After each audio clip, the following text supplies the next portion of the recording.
Hello everyone, welcome back to another video. In this video, we're going to be going up to Sam's place, we're going to do some LEGO train stuff, and we're going to go visit Glenn at the Age of Steam Roundhouse. So it's going to be a fun video, hope you guys enjoy.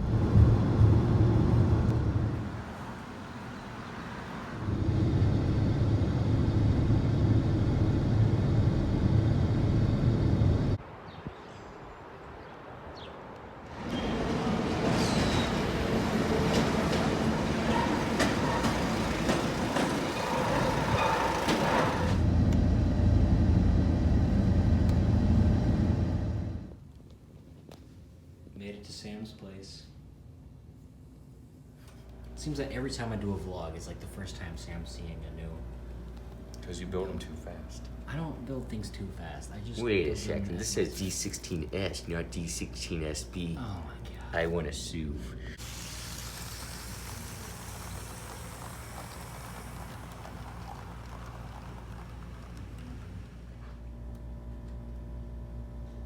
A man and his masterpiece. That just broke. Masterpieces. Sam brought me to this magical train. Tell us about it, Sam. Train. Train. Woo-hoo.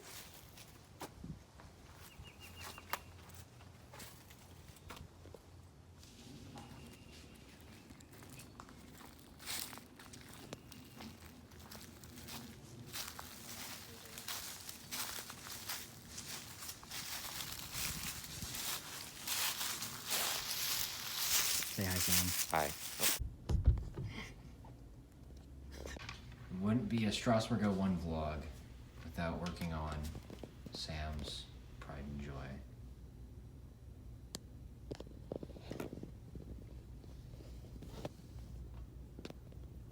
No egg? Test run number 4.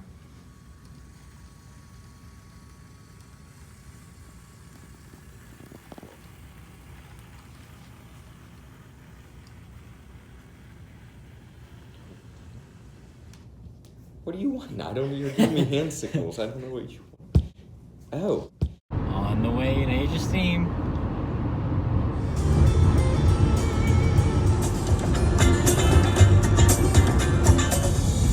There it is.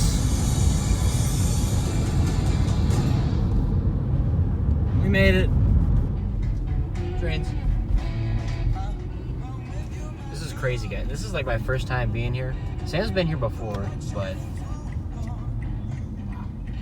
this place is nice. 20 minutes. What's up, nerd? Are you vlogging again? Maybe. All right, I better do a good job today. You guys can hang around in this open area for me. We'll gather everybody up. Now, number 9 lived a good service life until it ended up in preservation. It bounced around from one owner to the next, which is very often the case for steam locomotives, especially after about 1960. This one ended up in the hands of a grandfather-grandson team in Wisconsin who were operating this as a tourist engine, but for a couple of different reasons, they put this engine away after the railroad shut down. But thankfully, they put it away in a very safe and dry place. And it was so well cared for during the 14 years of storage before we acquired it that this is the oldest locomotive in our collection that we could, theoretically, light a fire in right now. It's in very, very good shape. 1953, the Kelly's Creek sold this engine to the Buffalo Creek and Gully, which is another West Virginia railroad. It was immediately put to work hauling coal. This engine can handle between 50 and 60 cars of coal from the mine over 18.5 miles of track downhill to the interchange by itself. And it is a hand-fired steam locomotive. There is no mechanical stoker keeping the fire going on this locomotive. You folks are hearing an angle grinder in the back right now, or a polish wheel. That's Bill, who is here polishing the rods on one of our other steam locomotives. He has fired this locomotive on a few different occasions, and I have been told that it is a very joyous steam locomotive to operate. It's a very well-designed, very easy engine to fire, relatively speaking. Very well designed. Now, this engine also bounced around in the preservation era a little bit until eventually landing in the hands of our founder for his Ohio Central excursion train. Notice that this engine, 1278, bears a resemblance to 1293. They are sister locomotives. It's what we call locomotives that were part of the same order, built by the same company, for the same company, of the same design. 1278, I guess you could say, is our second youngest locomotive in the collection, just after 1293. So the Strasburg Railroad out in Pennsylvania has the 89, which is a sister to R96. Again, they were built as part of the same order by the same company. A lot of the parts that used to be on 96, as I've been told, have been removed from this engine and are now on 89, keeping it in operation in this very day. You can literally go right behind the 89 if you wanted to. With all the parts removed from this one to keep the other one working, we can kind of jokingly refer to 96 as a victim of cannibalization. That's a real preservation term for you. So it would take a lot of work to put this engine back into service. Anybody here from Brewster? Oh, 33 was an iron ore hauler up in the upper peninsula of Michigan. Iron ore is refined into taconite. Taconite is used to produce steel. You can hold this if you like. You'll notice that given its size, it's actually pretty heavy for the amount of taconite in that container. It's one of the heaviest commodities that you can haul in bulk by rail. So the Lake Superior and Isthmian needed massive and strong steam locomotives to pull all of that heavy material. But they were kind of an older railroad, a little on the smaller side, relatively speaking, so they didn't have the capacity for massive locomotives. If you've ever heard of the big boy, they couldn't handle something like that. But they could handle small, massive steam locomotives. Size is relative here. So they got in touch with Baldwin and said basically they need a large locomotive and a small frame. So that's why we have the large boiler on this engine, made it to the relatively small 280 frame. Alabama, Tennessee, and Northern 401 was built by Baldwin in 1928. Ironically named, that railroad never operated in Tennessee. They had the important job of serving the port of Mobile Bay, Alabama. Now at the time they were just bringing into service this new fast freight train that would serve the port of Mobile Bay, so they had a new steam locomotives and a new freight train. They had to of course call that freight service something cool and interesting to entice customers to send their freight over the line. Now this year was the year after Lindbergh's famous flight from New York to Paris in the Spirit of St. Louis airplane. So the country was still swept up in how cool of a spectacle that was. The railroad called this freight service the Lindbergh. You would fill these tanks between 800 and 1,200 pounds per square inch of compressed air right here, and you would use it on a very short industrial railroad with a compressed air hose running the length of the track anywhere where you have something around the track that you don't want to catch on fire. For example, this engine operated in the Cuban sugarcane fields after it was built in 1915. Out of the exhaust of this, you just get cold air, no sparks, no ash, no cinders, nothing that could light things on fire.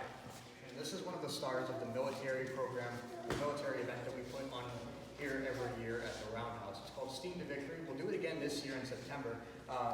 Essentially, we've got this locomotive outside with some things behind it. We bring in folks that own half tracks and tanks and military vehicles. We have historic actors here. It is a very fun event. If you guys are in the area, September 8th and 9th, we'll do that again. And we'll also be able to offer you, if all goes according to plan, a ride behind our steam locomotive. So, Steam to Victory later this year. Thank you for sticking with me through that commercial break.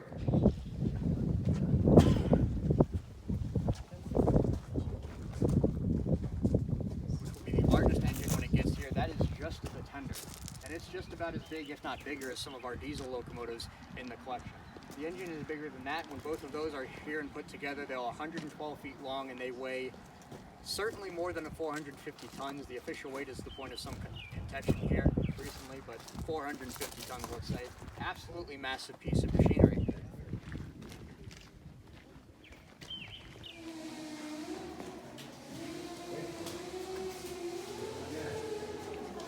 He's taking pictures.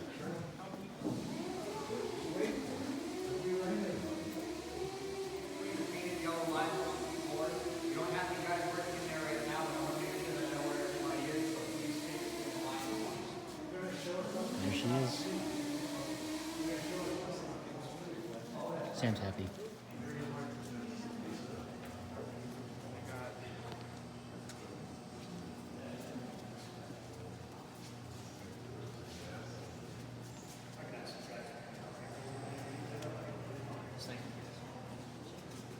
I'll be speaking to you from the best seat in the house. There you go. So far, I've talked about locomotives that are in good enough condition that we could operate them, or locomotives in various stages of preservation. Currently, Moorhead and North Fork number 12 here is our 70-ton public relations tool. This is the only one which we are legally allowed to operate for the public, having gone through its 15-year inspection period.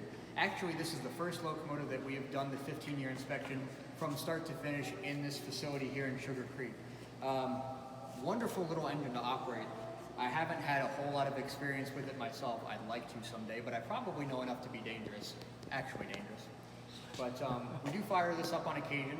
We will operate it for steam to victory, like I mentioned, if all goes according to plan, as well as our Santa Claus event. We will bring Santa Claus here to the Roundhouse for everyone. We'll offer you a train ride from the depot down the other track to meet the big man himself. It's a lot of fun. They don't operate as much as I'd like between us, so write to us and tell us to do more with it. I'd appreciate it.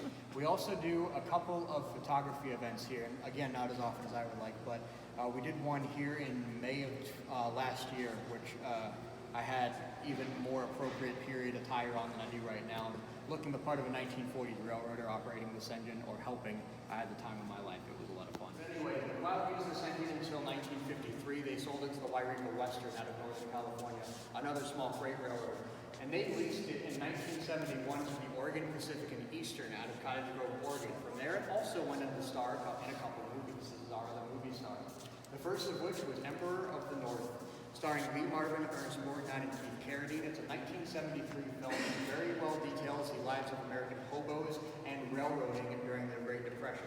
Some of the older folks with us might remember those names. It's a very good rough and tumble film, kind of a B movie. It flops a little bit, but I personally love it. Planning to write the book. This engine also starred in a movie called Stand By Me. Has anybody seen Stand By Me? If you remember the famous scene where the kids are running across the trestle trying to get out of the way of the train, wasn't this engine. This engine does show up in the film, however. If you remember the scene where Corey Feldman is playing chicken with the oncoming train, that was this one. I've done the research myself, you can trust me.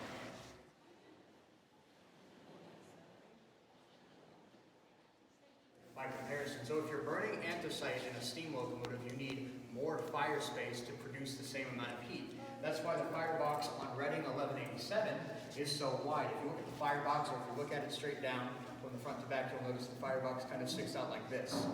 It's specifically designed to burn anthracite, or a mixture of anthracite and bituminous coal. I think it was about an 80-20 mixture. Now the cab on this locomotive was made out of wood, so it's rotted away. But instead of hanging off the back of the steam locomotive like this, off the back of the firebox, instead the cab used to sit right here, over the middle of the boiler, like it does in this photograph. This is the same engine in this picture. Where you see the number 4, that's the wooden cab. And as you look at it, you'll probably agree that it produces sort of a humped shape from front to back if you look at it in profile. Now with that humped shape, they call engines of this design a camelback steam locomotive, appropriately enough. Depending on how technical you'd like to get, there are between 3 and 5, I believe, maybe 6, but no more than 6, camelback steam locomotives left in the United States, which does make this a particularly rare piece. As such, we are very happy to have it. This was also one of the engines that operated at Strasbourg. This engine, not a sister. We acquired it from the Strasbourg yard and brought it here, and has gone through a pretty extensive cosmetic restoration. We have a brand new cab, which will be placed on top of the locomotive when it's complete. Requiring a pretty good deal of work. There were engines that were in premier service, main passenger trains, that kind of thing. And yeah, they kept the engines like that.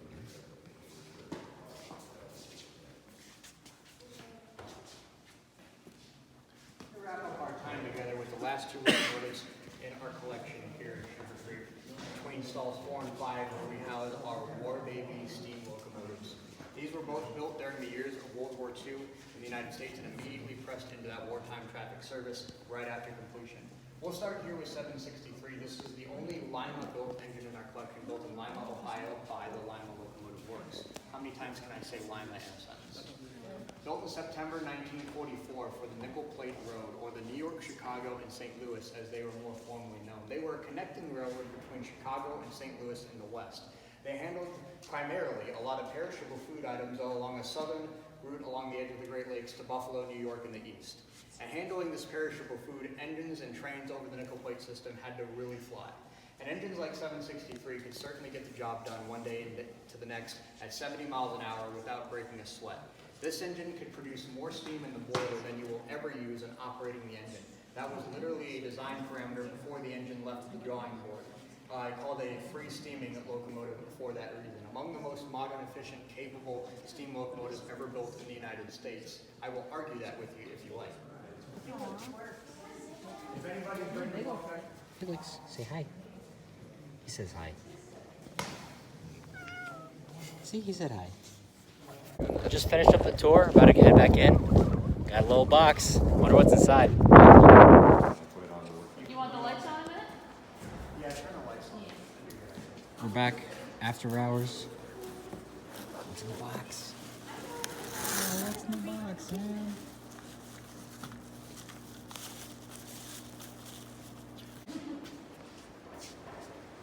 I promise, Mommy, I'll give you 2 minutes. Choo-choo.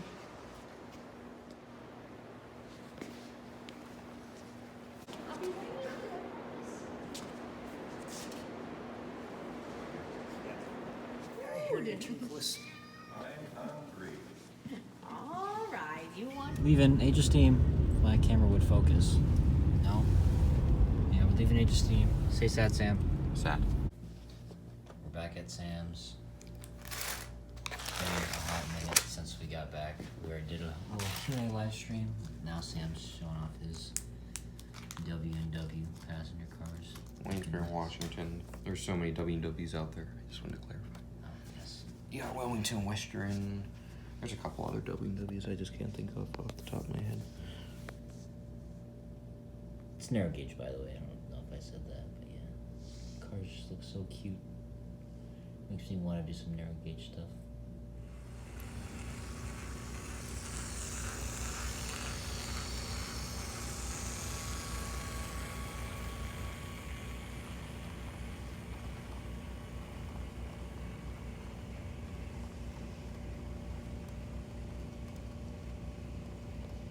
Alright guys, hope you guys enjoyed the video of our visit to Age of Steam. If you guys liked the video, please like, comment, and subscribe, and I'll see you guys in the next video.